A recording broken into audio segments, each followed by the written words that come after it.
If you've ever been to the museum, I'm sure you know exactly where I am right now.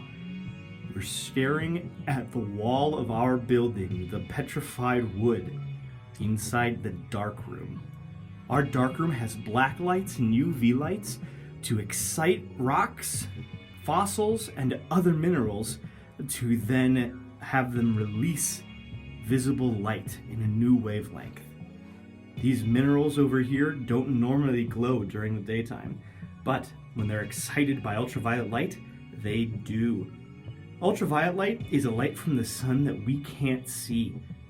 That light is a little bit more higher energy. It's the same light that gives you sunburns as well.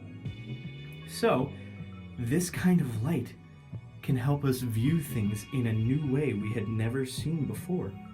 Some animals can see into the UV spectrum. Maybe even dinosaurs could. Now you see that these fossils here, a lot of them glow orange. Orange fossils tend to have a lot of calcite in them, and it tends to be in their teeth. Let's take a look at this Oreodon jaw. You can really see its teeth are glowing vibrant orange. That's because teeth are made of hydroxyapatite, which is a calcium-rich mineral. Now when that becomes a rock or a mineral, since there's so much calcium, it becomes calcite. And calcite glows under ultraviolet light. And that's the same for all of the other fossils that we see here. They're glowing orange with rich calcite. Even this one here. All of these fossils that we see here, these are some Oligocene fossils that we tend to find in like Badlands National Park or the Finger Buttes out here in Ekalaka and in Carter County. Some other fossils that glow can be like these teeth here. These are mosasaur teeth found in the county. You can also find things like mastodon teeth and mammoth teeth. They tend to glow as well. Now, something special about this mastodon tooth, it's a baby mastodon tooth, and the reason it glows so strongly is because it's covered in a shellac, a glue, that is also fluorescent. Now, there's a difference between fluorescence and phosphorescence. Everything you see in here is fluorescent, meaning it releases light directly when hit by ultraviolet light. Some rocks and minerals, however, are phosphorescent. That means that they retain that energy and release light over a longer period of time. So if I turn these lights off, some of these rocks would still glow, even though there's no more light hitting them. Alright, we are now exploring the Mammoth Display right next to our dark room. We can see there's not much going on here with our mammoth. It's not changing color too much. Now when we get to its teeth, however, these teeth, they're fluorescing a little bit, especially on top here. You can see they're starting to glow a little orangish green, especially look at the roots in that one. The roots there are glowing pretty well. See there, now we can see better. Same with this tooth here, which is from that big mammoth next door. These ones aren't glowing as much. That one there is, though. It's giving off a purplish to orange color as well. Let's see. Anything else that glows here? There's our giant Mammoth Tusk here. Let's keep exploring. These are fossils that were found in a riverbank pretty close to... Oh, look at that. The lamellae, or the little cusps on our mammoth tooth there are also glowing. Anything else in this case glow? Alright, that is Hyena Don, which is a predator from about 28 to 34 million years ago, and its teeth are glowing pretty orange here. Let's see what else. We are now in the auricary case. There's a Mesohippus, that's glowing pretty brightly orange as well. And here's the other horses. There's a more recent horse. It's giving off some brilliant pinks and oranges right now as well in its teeth. Let's see, anything else? Oh wow, look at that. That is Hyena Don, and it's glowing a brilliant orange right now. It's a little difficult for you all to see, but it is a really bright orange. Same with that other Mesohippus there, and some of those other teeth, like that Latomerix jaw at the very top. It's glowing pretty bright as well. Let's see. Ooh, there's some glue inside there. Do you see that?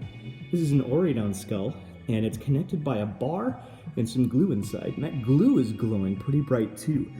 So sometimes the glues are going to glow extremely bright on these fossils. Let's see. That one's giving off a little bit.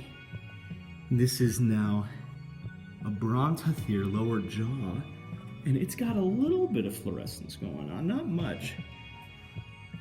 And there's its horn core, not much there either.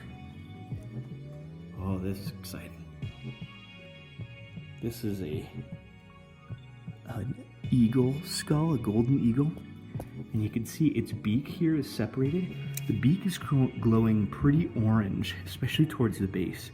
And the joints of our eagle here are also glowing pretty bright. You can see pretty well that bottom joint there for the jaw is glowing, as is the bony part of its beak. So that's pretty interesting. Anything else in here gonna give us a show? Let's see. Ah, look at that. There's a turkey foot, and you can see that big difference in color between the toes and its fused tarsal bones, the tarsometatarsals. That's really interesting. So we got some glow action there. Same with the radius and ulna. They're glowing pretty bright there. And they've got some quill knobs to show how some raptor dinosaurs also had quill knobs. Let's keep exploring. Let's see. All right, now some of these skulls are starting to glow, especially on the tips. There's a bear skull that's glowing. A raccoon. Yeah, look at that. That juvenile pig skull, especially on its lower jaw, is glowing. Oh wow, this is a young pronghorn, and you can see its horns. Its horns are vibrant orange right now, probably because they're full of keratin. Keratin is releasing that orange color. The skull is glowing an interesting color. Look at that owl skull. You can see that pretty well, glowing orange and some other brilliant colors. This coyote skull has a good number of colors too. You can see that. That's odd, especially about the parts where it's biting or it's chewing or masticating. Yeah, a lot of. Oh wow, this cougar skull is a vibrant purple. It is just glowing incredibly bright right now. That's really cool to see. And look at this monkey skull. It's also glowing more like a yellowish green, and it's all over the place. That's super odd. All right, let's move on to our next case. Here's our amber station. Some images. And now the amber. The amber is fluorescing as well. It's fluorescing a bright orange. You can see it pretty well in there too, giving off a nice bright fluorescence. If you want to look for amber at nighttime, you can use an ultraviolet flashlight to find amber this way. It's really helpful. Let's see what else we can find. Let's see if anything in this case glows. These old shells from the Pacific. Oh, they're giving off an orangish hue. That's pretty interesting. Let's see. Not changing too much with these beads. How about... Ooh. We got a bison schnoz, and it's glowing green. Y'all can see that. It's got to be with the glues that are holding them together. Interesting.